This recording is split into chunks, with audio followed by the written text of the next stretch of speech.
Akhil Bharatiya Congress committee के सम्मानित आदरणीय अध्यक्ष मल्लिकार्जुन खड़गे जी, राज्य के विकासशील युवा और संघर्षों के धनी मुख्यमंत्री आदरणीय हेमंत सोरेन जी, राष्ट्रीय जनता दल के झारखंड के प्रभारी और पूर्व मंत्री आदरणीय जयप्रकाश नारायण यादव जी, लेफ्ट के शुभेंदु सेन जी और झारखंड कांग्रेस के प्रभारी और अखिल भारतीय कांग्रेस कमेटी के महासचिव परम आदरणीय गुलाम अहमद मीर साहब, झारखंड प्रदेश कांग्रेस कमेटी के सम्मानित आदरणीय अध्यक्ष केशव महतो कमलेश जी, और आप तमाम पत्रकार बंधुओं, electronic media, print media, cameraman, तमाम लोगों का हार्दिक अभिनंदन। इस उत्सव सभागार में अब से कुछ ही क्षणों में हम अपना न्याय पत्र आप लोगों के साथ साझा करेंगे और हम आदरणीय कांग्रेस के राष्ट्रीय अध्यक्ष मल्लिकार्जुन खड़गे जी से, आदरणीय राज्य के मुख्यमंत्री हेमंत सोरेन जी से, राष्ट्रीय जनता दल के झारखंड प्रभारी आदरणीय जयप्रकाश नारायण यादव जी से और लेफ्ट के आदरणीय शुभेंदु सेन जी से, हमारे प्रभारी आदरणीय गुलाम अहमद मीर साहब से और कांग्रेस के प्रदेश अध्यक्ष आदरणीय केशव महतो कमलेश जी से आग्रह करेंगे कि वो न्याय पत्र को आप लोगों के बीच लेकर के आए।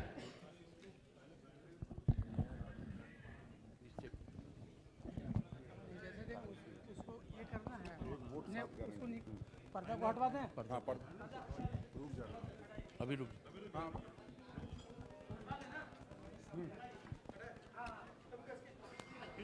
खींच दो।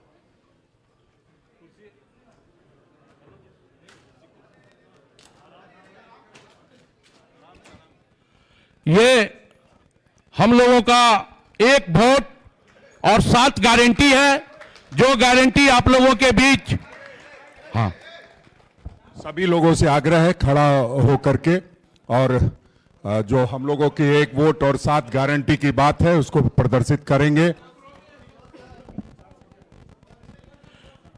एक वोट 7 गारंटी आप लोगों के साथ साझा कर रहे हैं।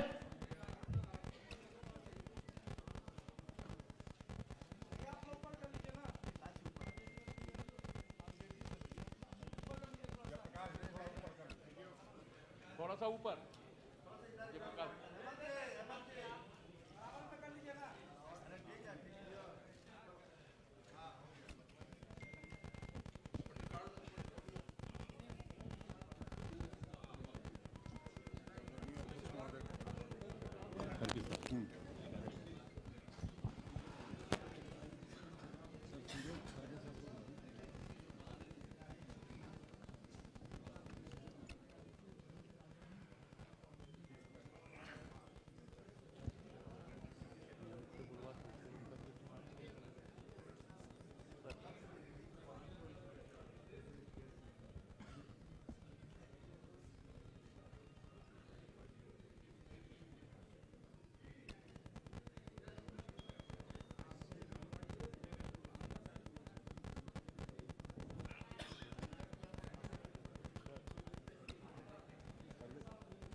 अब मैं राज्य के विकासशील संघर्षों के धनी मुख्यमंत्री आदरणीय हेमंत सोरेन जी से आग्रह करेंगे कि वो आप लोगों से मुखातिब होंगे।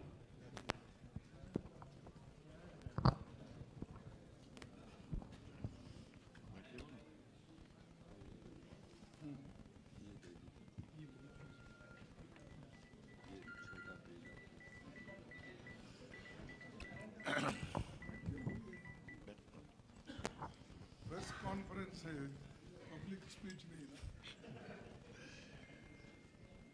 आ, थोड़ा सा गला बैठा हुआ है, फिर भी मैं कोशिश कर रहा हूँ।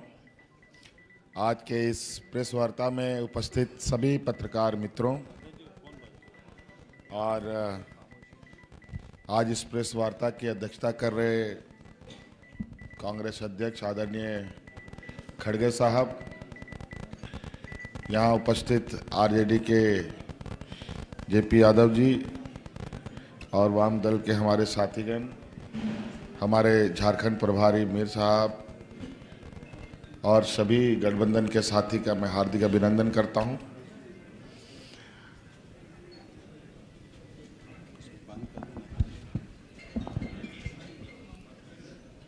चुनावी समर है और सभी दल अपने अपने तरीके से चुनावी तैयारी करते हैं और इस चुनाव में या किसी भी चुनाव में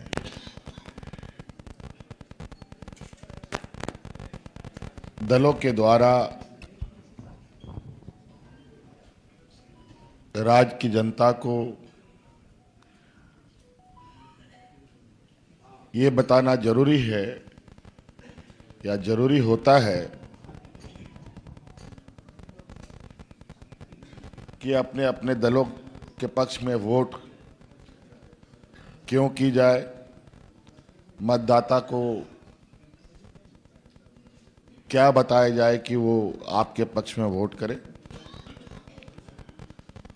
और इसको लेकर आज हम लोग महागठबंधन के सभी झारखंड में जो लोग गठबंधन में शामिल हैं वो एक साथ यहाँ एकत्रित हुए हैं और आज हम लोगों ने आपके समक्ष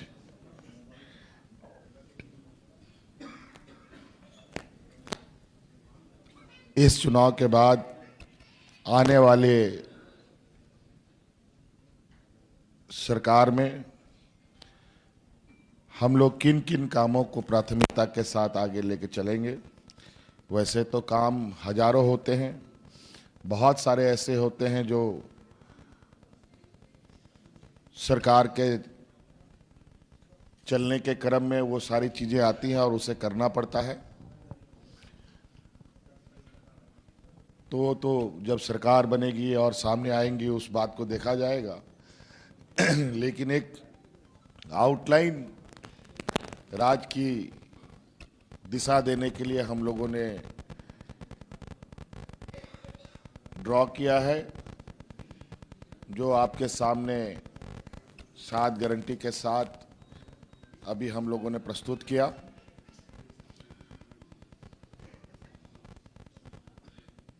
अभी वर्तमान में हम लोगों की सरकार है और शायद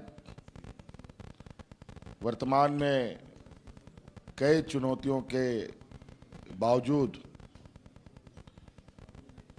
महागठबंधन सरकार ने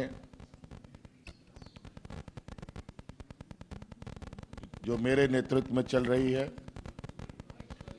एक ऐसी लकीर खींची है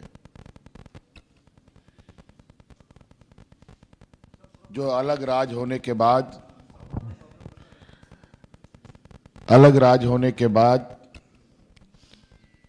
जो इस राज्य में सबसे अधिक मौका हमारे विपक्ष के लोगों को दिशा देने का मौका मिला, उन्होंने राज्य को तो दिशा दिया नहीं बल्कि राज्य को दिशाहीन जरूर कर दिया।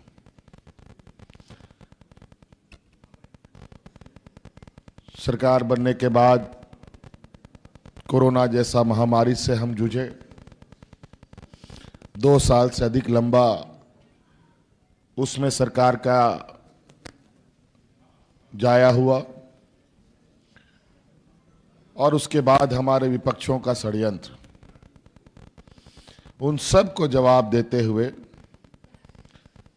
आज हम लोग चुनावी समर में पहुंच चुके हैं।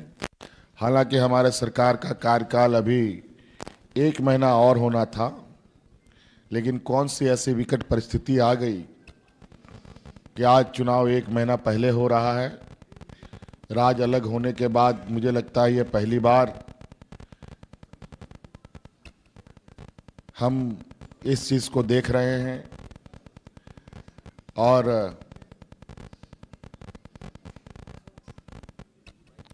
ये मैं मानता हूं कि चुनाव आयोग के पास शक्तियां हैं, लेकिन शक्तियां भी हर लोगों का अपना अपना होता है, राज्य सरकार का भी, केंद्र सरकार का भी। लेकिन कहीं ना कहीं हम सभी उन शक्तियों के प्रति अपनी पारदर्शिता और न्यायपूर्ण और जनहित के लिए उपयोग करते हैं। तो आज चुनाव आयोग के आदेश अनुसार राज्य में चुनाव हो रहे हैं और वो भी 2 चरणों में। जहां 5 चरणों में चुनाव हुआ करते थे, आज 2 चरणों में चुनाव हो रहे हैं।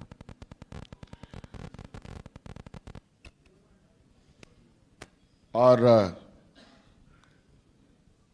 इन सब के पीछे चुनाव आयोग का क्या तर्क है, क्या विषय है, वो तो आप सब लोग चुनाव आयोग से प्राप्त कर सकते हैं।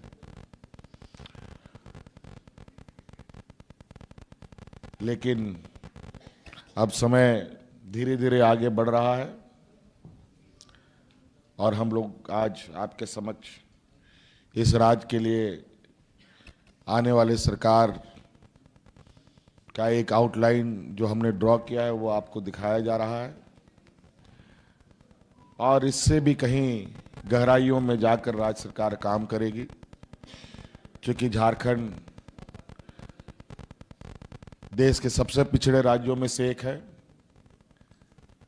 वर्तमान सरकार में हम लोगों ने हर संभव प्रयास किया है कि उन लोगों तक पहुंचे जहां आज तक सरकार की ना आवाजें पहुंची है, ना सरकार की कोई लोग पहुंचे हैं, ना सरकार की किसी तरीके की उपलब्धियां पहुंची।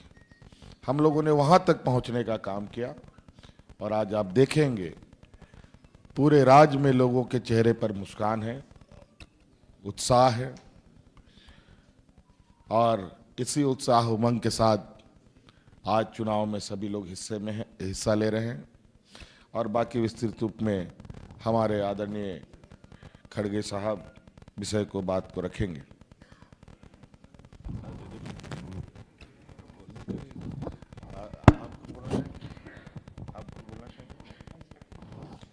इससे पहले थोड़ा सा हमारे यादव जी कुछ बात करें।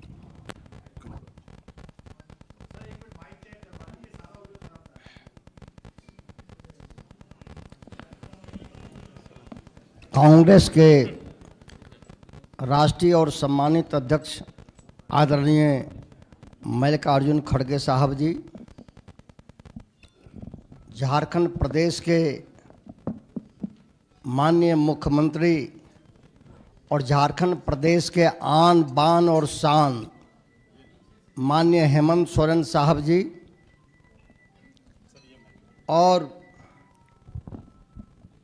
लेफ्ट के आदरणीय शुभेंदु सेन जी, मीर साहब, सभी सम्मानित महागठबंधन के नेतागण, माननीय मुख्यमंत्री आदरणीय हेमंत सोरेन जी ने स्वयं जब अपनी बात रखने का काम किया तो सारी बात सामने आ गई और आदरणीय खड़गे साहब स्वयं जो है अपनी बात जब रखेंगे तो और भी बातें आएगी।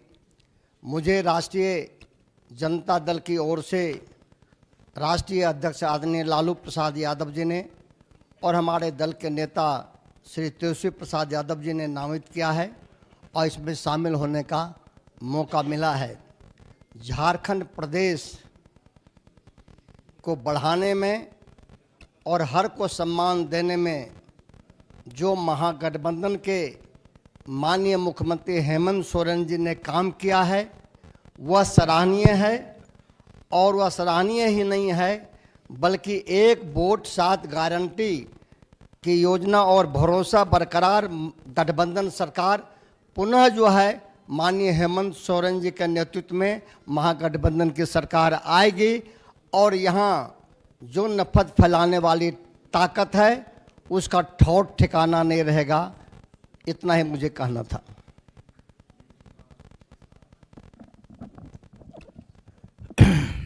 इस प्रेस कॉन्फ्रेंस को संबोधित करने के लिए आए हुए माननीय खड़गे साहब, हमारे प्रदेश के लोकप्रिय मुख्यमंत्री हेमंत सोरेन जी, राजद के वरिष्ठ नेता जयप्रकाश यादव जी, वैसे तो ये जो जिस नए पत्र को हम लोग यहाँ प्रस्तुत करने के लिए एकत्रित हुए हैं, ये बेसिकली एक सोशलिस्ट कॉन्सेप्ट पर आधारित है, इसलिए इसका तो तहे दिल से मैं समर्थन करता हूँ, हमारी पार्टी समर्थन करती है। लेकिन यहाँ मैं एक और बात कहने के लिए थोड़ा समय लेना चाहूँगा।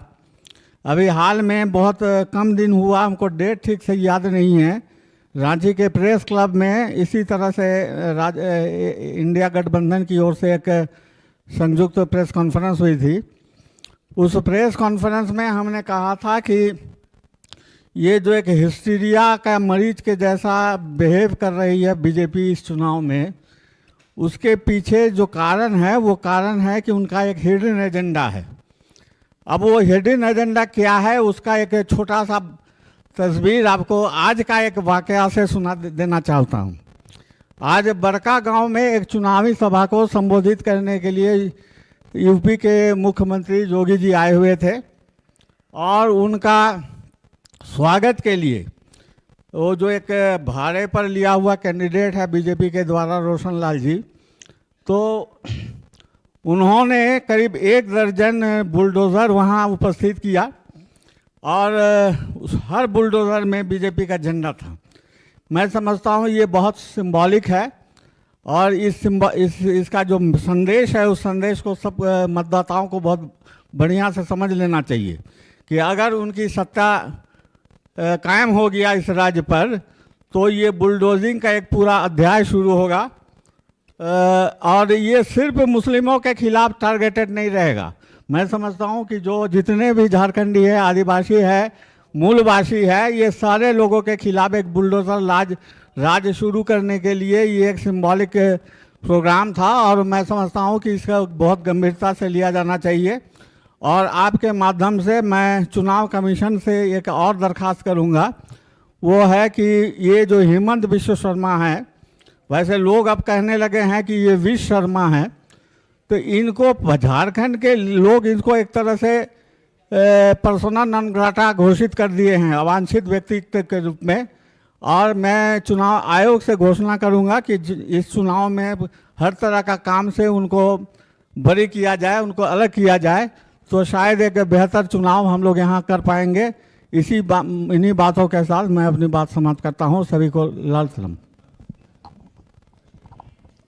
अब मैं अखिल भारतीय कांग्रेस कमेटी के अध्यक्ष आदरणीय मल्लिकार्जुन खड़गे जी से आग्रह करूंगा कि वो आप लोगों से मुखातिब हों।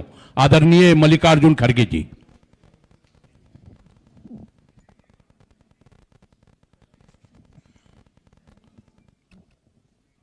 सम्मानित Hemant Soren ji, chief minister Jharkhand, Ghulam Mohammad Mir, general secretary AICC, Jayaprakash Narayan Yadav, Shri Keshav Mahto, Kamlesh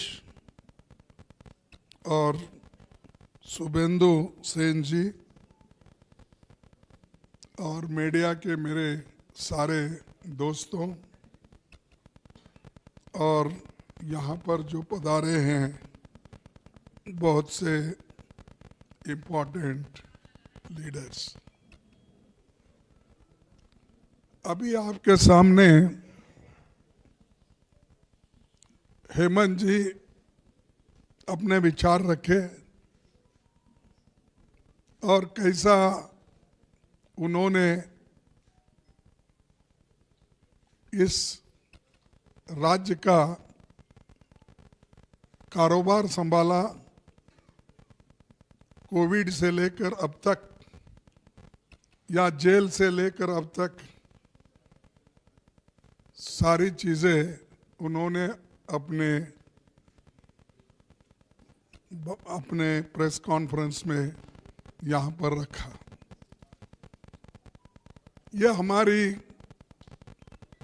गठबंधन सरकार है जिसकी मुखिया हेमंत सोरेन जी करते हैं, और आज गठबंधन की टीम मिलके ये जो 7 गारंटी आपके सामने रखे हैं वो सब जनता के लिए है और सामान्य जनता को इसका लाभ दिलाने के लिए ये गारंटी हमने माना है।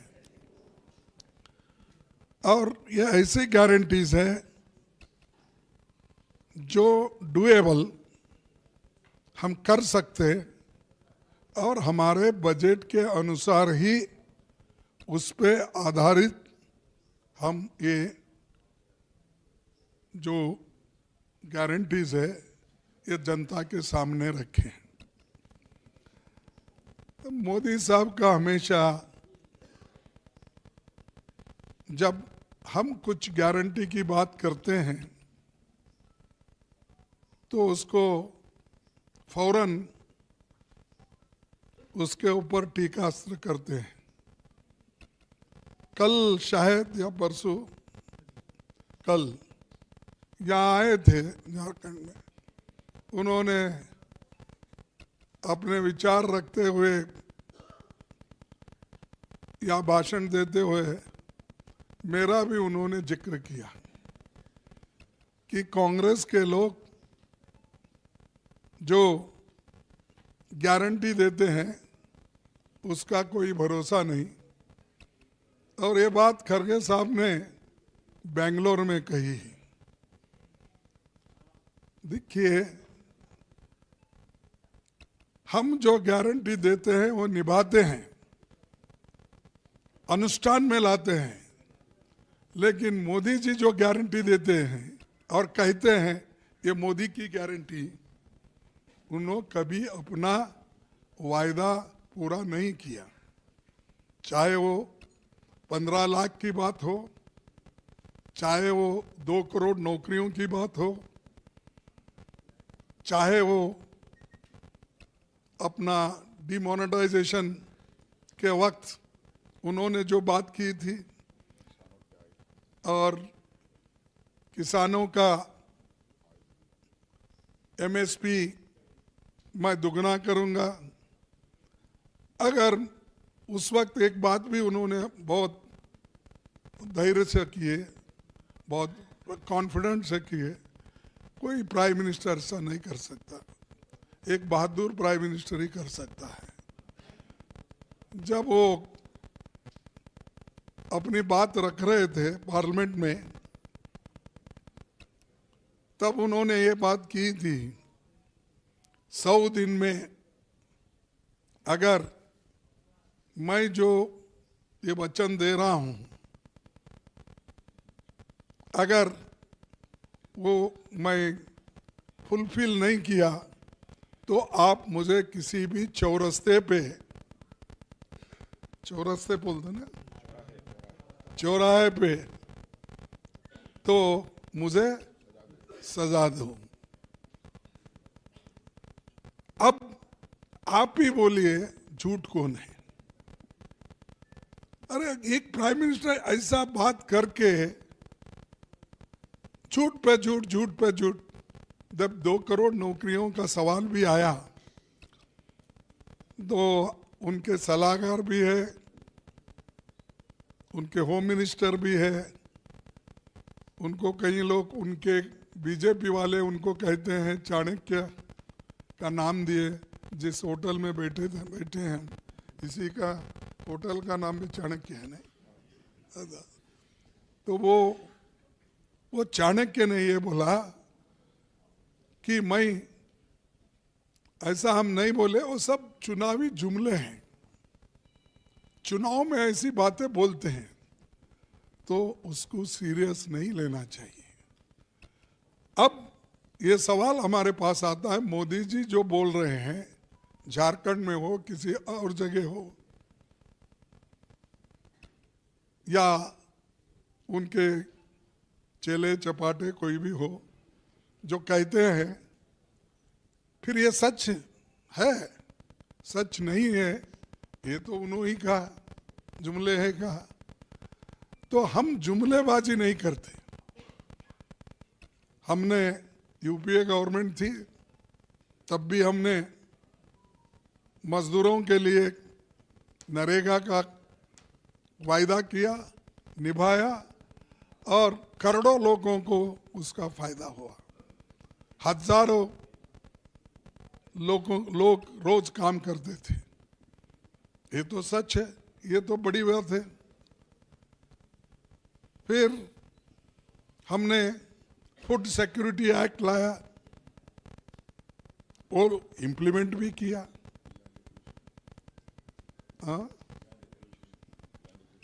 लैंड एक्विजिशन का हमने कानून लाया, इम्प्लीमेंट भी किया। और कंपलसरी एजुकेशन हमने वायदा किया, वो भी हमने इम्प्लीमेंट किया। हेल्थ मिशन हमने इम्प्लीमेंट किया। हमने जो वायदा किया वो सब निभाया और अनुष्ठान में लाया। अब नहीं, अब तो ये बोले, उस वक्त तो महंगाई कंट्रोल में थी, बहुत से चीजें हम जो किए उसका मैं ज़्यादा लंबा पट्टी नहीं बनाना चाहता हूँ, उतना डिटेल में नहीं जाना। लेकिन मोदी जी हर जगह हमको इनकी गारंटी झूठ है। खरगे जी खुद बोले हैं, अरे मैंने तो ये बोला कि बेंगलुरु में हमने 5 गारंटी दी थी, 5 गारंटी हमने निभाया है। और मैं आंकड़े देता हूँ, बजट के तहत मैं बोलूँगा। देखो, गृह ज्योति 200 यूनिट देने का हमने वायदा किया था और 2,14,00,000 ये बेनिफिशियरीज हैं। इसके लिए हम 9,657 करोड़ अलोकेशन किए हैं और खर्च किए हैं 5,164 अब तक, अक्टूबर तक। हाँ, 5,164। शक्ति free travel for women, all women देखेंगे, इसके लिए बजट रखे थे 5,015 करोड़ और अब तक खर्च हुआ है 2,709 करोड़। गृह लक्ष्मी, जिसको हमारे हेमंत सोरेन जी अब मैया योजना के नाते 1,000 रुपए दे रहे, हम गठबंधन की सरकार आने के बाद दिसंबर में 2,500 रुपए हम देंगे। ये जुमले नहीं है, ये डिसाइडेड है। बजट करेंगे जैसा हमने इसको बजट किया था।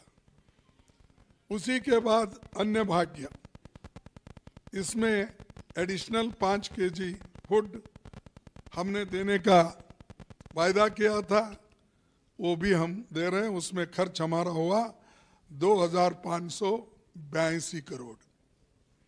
जैसा कि अब हम इसमें वायदा कर रहे हैं 7 किलो देने का।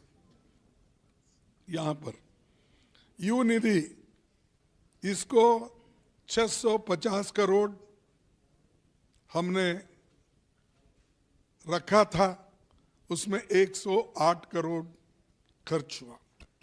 मैं इसलिए बोल रहा हूं कि हमारे 2024-25 की एलोकेशन में 52,000 करोड़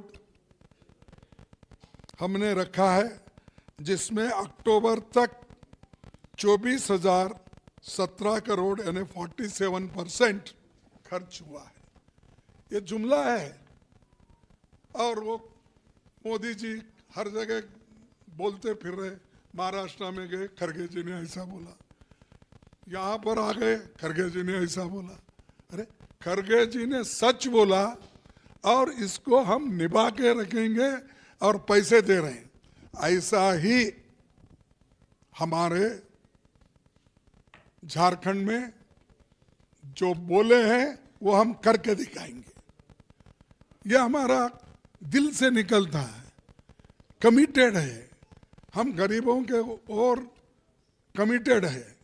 जो लोग सिर्फ अदानी अंबानी के तरफ ही देखते हैं, गरीब को नहीं देखते हैं, तो नेचुरली उनको तो हमारी हर बात अच्छी नहीं लगती। और दूसरी चीज मैं कहना चाहता हूं कि हम जो यहाँ पर बैठे हैं, सभी पार्टी के मुखिया भी हैं, ये लोग सब सोच समझकर ये 7 पॉइंट आपके सामने रखे हैं, गारंटीज।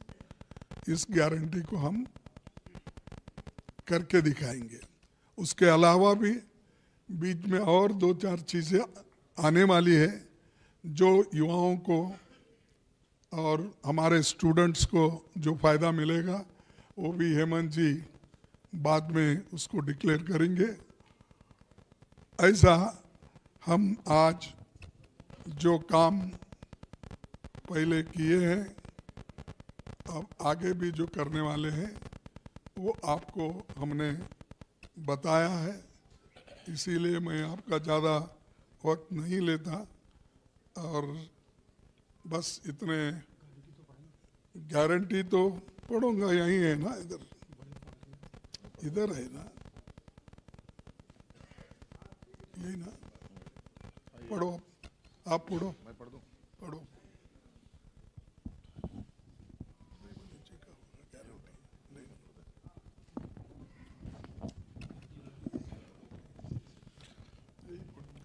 आपने तो ये फोटो खींच ही लिया है, फिर भी मैं इसे पढ़ देता हूं।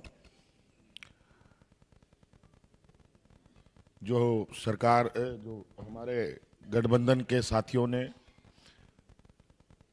और वर्तमान सरकार ने जनता के लिए एक आउटलाइन ड्रॉ किया है, उनमें जो 7 प्रमुख पॉइंट हैं वो है, पहला नंबर जो गारंटी है हम लोगों का 1932 आधारित खतियान की, और 1932 के खतियान पर आधारित स्थानीय नीति लाया जाएगा। फिर से सरना धर्म कोड को फिर से केंद्र को भेजा जाएगा। तो हम लोगों ने तो अभी भेज ही रखा है और उस पर ये कुंडली मार के बैठ गए हैं, और फिर से हम लोग इसको इस राज्य में यहाँ के आदिवासियों के संरक्षण के लिए काम करेंगे। दूसरा पॉइंट है जो हम लोगों की गारंटी होगी, मैया सम्मान योजना, जो महिला सशक्तिकरण को लेकर एक बहुत बड़ा कदम है, एक मील का पत्थर है इस राज्य के लिए। और इसी साल 2024 के दिसंबर से ही इन महिलाओं को जो इसमें हमने जोड़ा है, जिनको 1000 रुपये अभी खाते में जा रहे हैं, उसे बढ़ाकर 2500 रुपये किया जाएगा, 2500 रुपये राशि दी जाएंगी। तीसरा गारंटी है सामाजिक न्याय की, एसटी 28%, एससी 12%, ओबीसी को 27% एवं अल्पसंख्यक के हितों के संरक्षण करने हेतु संकल्पित, साथ ही पिछड़े वर्ग कल्याण मंत्रालय के गठन हेतु संकल्पित। आपको पता है, यही जुमलेबाजों की ये समूह ने यहाँ के पिछड़े वर्गों को जो 27% आरक्षण मिलता था, इन्हीं के सरकार ने उस 27% आरक्षण को काटकर 14% कर दिया था। हम लोगों ने अपने सरकार में इसको प्रयास किया कि पुनः 27% मिले, लेकिन इस हमारे कार्रवाई पर भी ये कुंडली मारकर बैठ गए। हम लोग फिर से इसका प्रयास करेंगे ताकि इस राज्य के हमारे ओबीसी समुदाय को उनको उसका हक अधिकार मिल सके। चौथा गारंटी है खाद्य सुरक्षा की। राशन वितरण 7 केजी प्रति व्यक्ति किया जाएगा। और पांचवा गारंटी है रोजगार एवं स्वास्थ्य सुरक्षा का। 10 लाख युवक युवतियों को रोजगार से जोड़ने का लक्ष्य रखा जाएगा। 15 लाख तक के स्वास्थ्य बीमा की जाएगी जो गरीब परिवार हैं। और छठा है शिक्षा की गारंटी। और चौथा है किसान कल्याण की, जिसमें एमएसपी को हम लोग और अधिक बढ़ाएंगे। तो 2400 रुपये है, उससे अधिक बढ़ा करके हम लोग 3000 रुपये से भी अधिक ले जाने का हम लोग का प्रयास है। और इसमें साथ साथ में जो वन उपज है, आपको मालूम है कि सरकार ने एक फेडरेशन भी बनाया है कृषि और वन उपज को लेकर। और इसमें जैसे वन उपज में लाह, तसर, करंज, इमली, महुआ, चिरौंदी, साग बीज इत्यादि आते हैं, उन सब के लिए भी न्यूनतम समर्थन मूल्य लोगों को मिले। हमारा प्रयास रहेगा इसको 50% तक वृद्धि किया जाएगा। ये 7 गारंटी हम लोग। तो ये गारंटी तो पढ़ ली है, और इसके बाद मैं आखिरी बात आपसे बोलूँगा कि अब तो कम से कम हम जो बोलने के बाद मोदी साहब, शाह, जो भी उनके लोग हैं, यहाँ बहुत बड़ी फौज आ गई। 81 सीट्स है, 81 से भी ज़्यादा मंत्री हैं यहाँ पर। आप प्रचार के लिए आए हैं।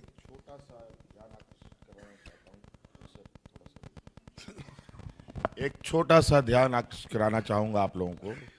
आप लोग को एक घटनाक्रम मालूम है कि नहीं मालूम है? हम लोग तो लगातार चुनाव आयोग को इसकी कंप्लेन और शिकायत करते जा रहे हैं।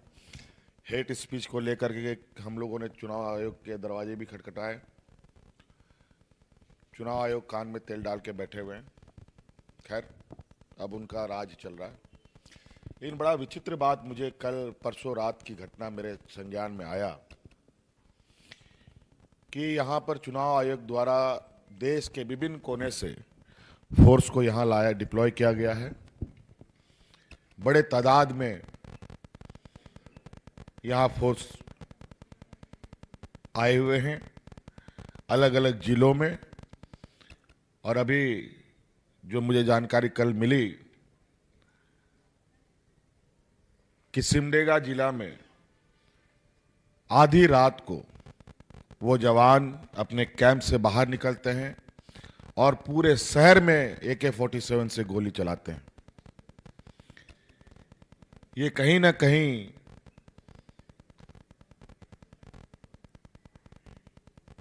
ये एक ऐसा संकेत है कि चुनाव के दिन भी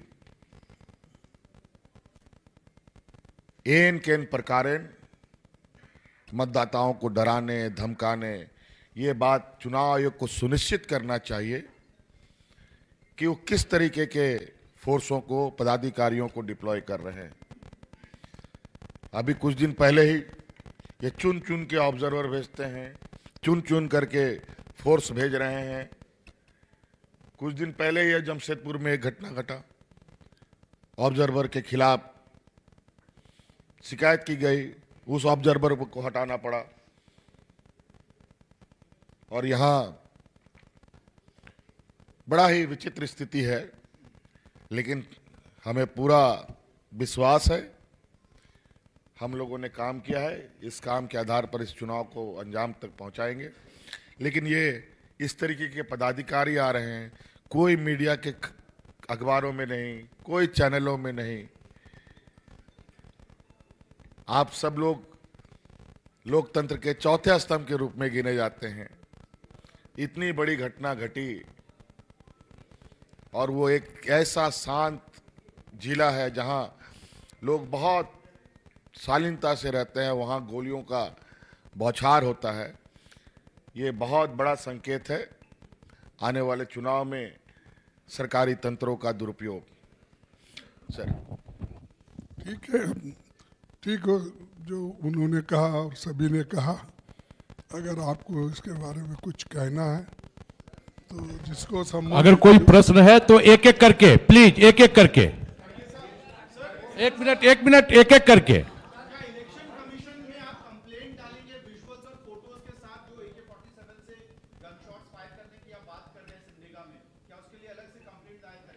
चुनाव आयोग को मालूम है, उनको एफआईआर हुआ पड़ा है। चलिए। हाँ,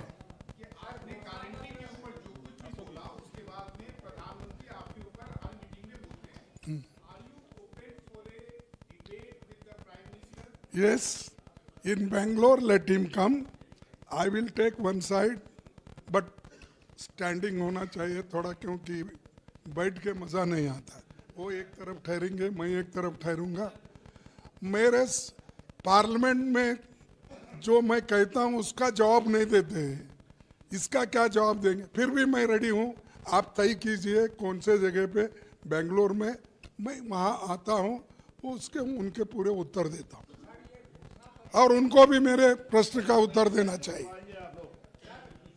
हमारे प्रश्न का उत्तर उसको भी देखना होगा। जी,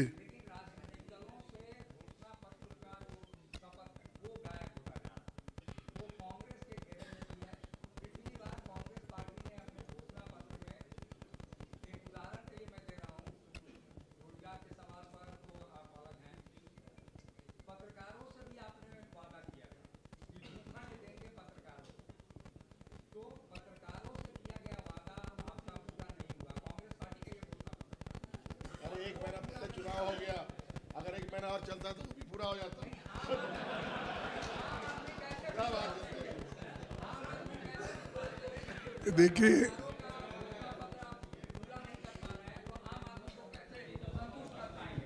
देखिए चल अब भाई ऐसा है, जो सवाल लोकल का है वो सवाल का जवाब तो वो देने वाले हैं, अब देंगे। लेकिन मैं इसलिए सवाल का जवाब देना पड़ा मुझे एक गारंटी के, मोदी साहब बेंगलुरु की बात आकर यहाँ पर कर रहे हैं।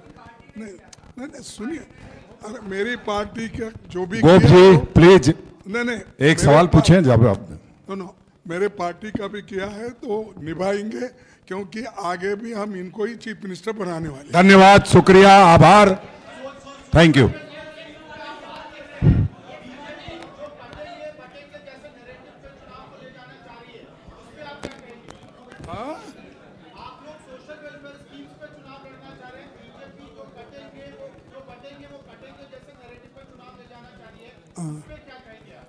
ये तो डिवीजन करना उनका काम है, और योगी जी को मैं पहले से जानता हूँ कि जब वो पार्लियामेंट में थे, हमारे यादव साहब भी थे, उस वक्त हमारे एक भाषण पे ही रो लिए थे।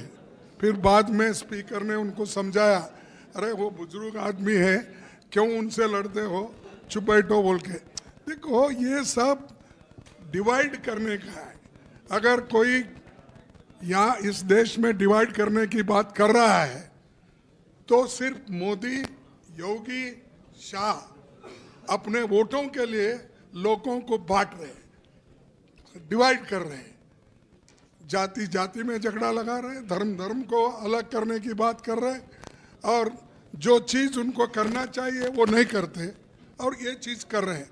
अगर आपको कहीं मिले प्रेस कॉन्फ्रेंस में मोदी साहब हम जैसा बैठे वैसा ही अगर आपको मिले तो ये ज़रूर पूछ लेना, ये क्यों आप ऐसा कर रहे हैं। परसों खरगे साहब आए थे, बोले थे, वो पूछो। धन्यवाद, धन्यवाद, शुक्रिया। ओके, धन्यवाद।